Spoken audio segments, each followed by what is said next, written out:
Welcome to Behind the Signs, Howard Hanna Chi-Light Ogden edition. Today we have our fabulous agent, Cheryl Litzenberger. I witnessed you these past few months help a lot of families who came in here looking to try and fight their assessment. Can you tell me a little bit about how you got into doing that role? Because that's a pretty unique role for a realtor. Right. When somebody calls me or somebody comes in and I see them panicking about the fact that their assessment is going up, maybe $60, $80, or $100,000, I have to help them. I just have to help them.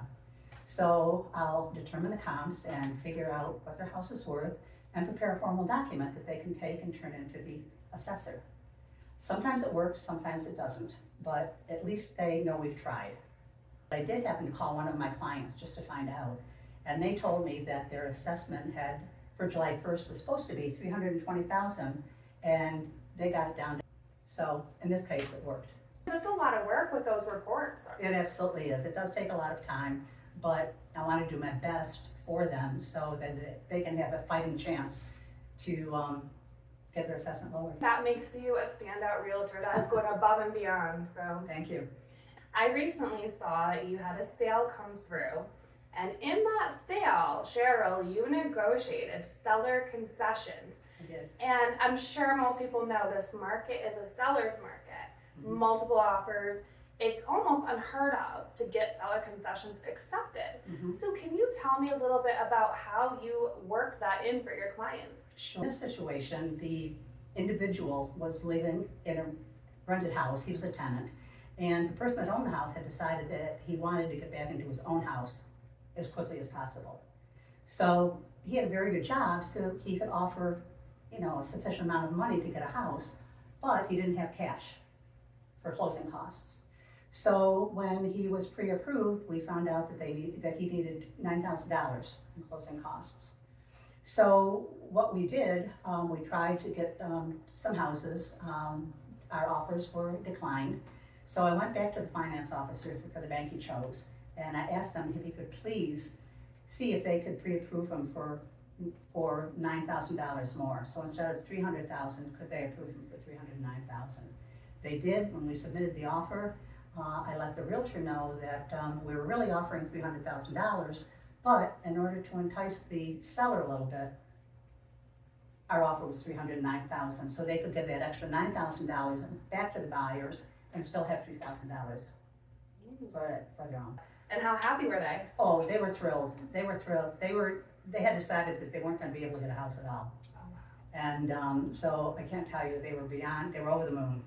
And I was too, because I had told them originally that in this strong seller's market, it was highly unlikely that we could get an offer through with seller's concessions.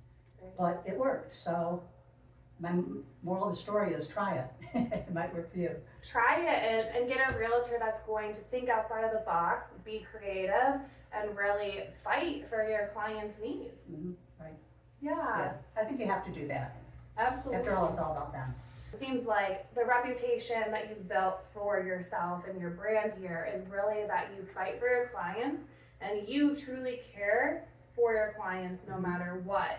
So I'm curious to know for you, what does being a real estate agent mean to you?